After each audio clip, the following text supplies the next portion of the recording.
मुझे बिल्कुल नहीं याद कि आखिरी बार कब मुझे लगा था कि मैं जिंदा हूँ। मैं 18 का ही हुआ था। उसे सेलिब्रेट करने के लिए मैं स्कूल के बाहर सिगरेट पीने आया था। Best birthday ever. कोई झूठा कार्ड नहीं, कोई प्रिटेंशन नहीं कि तभी सामने से मुझे स्कूल के गेट पर कुछ होता दिखा।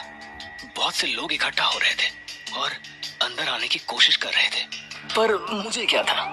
कुछ देर में पुलिस वहां पर थी। एक पुलिस वाला नीचे उतरा और वो आगे आया और तब चीजें इंटरेस्टिंग हुई। सामने जो हो रहा था उसे देखकर मुझे सिगरेट पीने में मजा सा आने लगा। जैसे ही पुलिस ने भीड़ को छुआ, उस भीड़ ने पुलिस वाले की बॉडी में अपना दांत गड़ाना शुरू कर दिए और फिर वो उसके मांस को फाड़ने लगे, खाने लगे। पुलिस वाले की बॉडी से खून बहने लगा। वो दर्द से कराहते हुए भाग रहा था और कुछ कदम भागकर गिर गया। सच कहूं तो मुझे कुछ खास महसूस नहीं हो रहा था।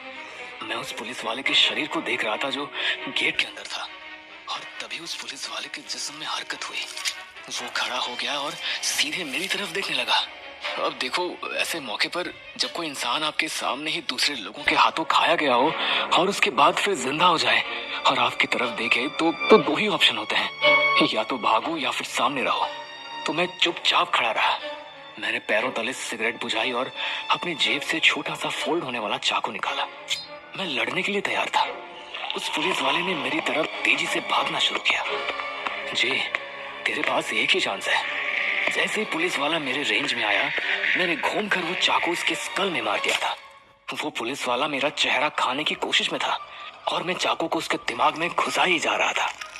दुनिया में सीरियसली कुछ गड़बड़ है, लेकिन मैं रुककर इसके बारे में सोच नहीं सकता। मैंने तुरंत पुलिस वाले की बेल्ट निकाली, बंदूक और उसको रखने का हॉल्स्टर निकाला।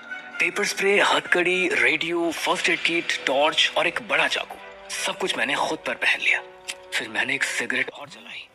मैं पुलिस वाले की खोपड़ी से अपना चाकू निकाल रहा था कि चाकू के साथ एक छोटा सा गोल सामान बाहर निकला, खून में सना हुआ।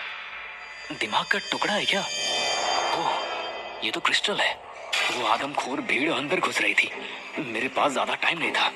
मैं अपनी क्लास की तरफ भागने लगा। अगर मुझे जिंदा रहना था तो मुझे अपने बैग की जरूरत थी। मैं स्कूल में चारों तरफ फोन की आवाज सुन रहा था। न्यूज की आवाज आ रही थी। देवियों और सज्जनों, रहस्यमयी रूप से लोग आदमखोर बन रहे हैं और दूसरे इंसानों को मार रहे हैं। स्टेट ऑफ इमरजेंसी की घोषणा होगी। मेरी अपील है कि सब कोई अपने को घर में बंद कर ले और बाहर न निकले जब तक कि इस समस्या की जड़ तक पहुंचकर हम कोई सलूशन नहीं। मैं जब अपनी क्लास में पहुंचा तो वहाँ बहस हो रही थी। ये सब क्या है? गवर्नमेंट जोक कर रही है? आज तो 1 अप्रैल भी नहीं है। ये सच है। जे, ये क्या हाल है? ये खून और सिगरेट? टीचर, अभी सबका कोई टाइम नहीं है। हाँ, जल्दी से दरवाजा बंद करो और पैनिक मत करो। मुझे जाने दीजिए, मैं बस अपना बैग लेने आया था। तुम पागल हो जे? सुना नहीं न्यूज में क्या आया है? तुम कहीं नहीं जाओगे। टीचर। जे, तुम हमेशा से इतने शांत रहे हो, फिर आज अचानक से। मूव। सब लोग दरवाजा बंद करो और उसके आगे डेस्क लगा दो। हम सब मर जाएंगे। बाहर भीड़ है जो सब खा जाएगी और वो अंदर आ रही है।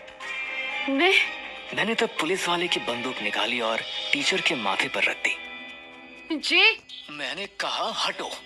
जे, क्या चूतियापा कर रहे हो? सच में टीचर ओली को मार दोगी? क्या हो गया है?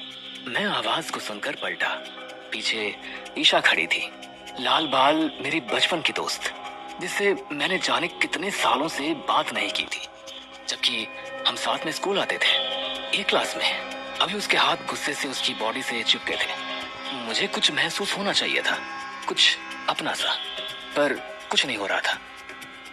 ईशा ठीक उन लोगों जैसी दिख रही थी जिनसे मुझे नफरत थी, जिनके लिए मैं कुछ महसूस नहीं करता था। महसूस तो मैं आजकल किसी के लिए कुछ नहीं करता था। लगता था जैसे मैं खुद मर गया। बोलो। ईशा। बाहर लोग चीख रहे हैं, डर लग रहा है। वो लोग अंदर आ गए। अब देर हो गई है। तुम लोगों के साथ मैं यहाँ फंस गया हूँ, तुम चूतियों के साथ। वो देखो, एक लाल हाथ खिड़की पर। हेल्प! बचाओ मुझे प्लीज। और तभी उस औरत को हमारे सामने ही उस आदमखोर भीड़ ने नोच नोच कर खा लिया। मैं चुपचाप ये सब देखते हुए अपने डेस्क पर बैठ गया था। मेरे पास अभी इंतजार के अलावा कोई ऑप्शन नहीं था। इंतजार कि कभी एक कमजोर सा दरवाजा टूटे और मौत मुझे अपनी बाहों में ले ले।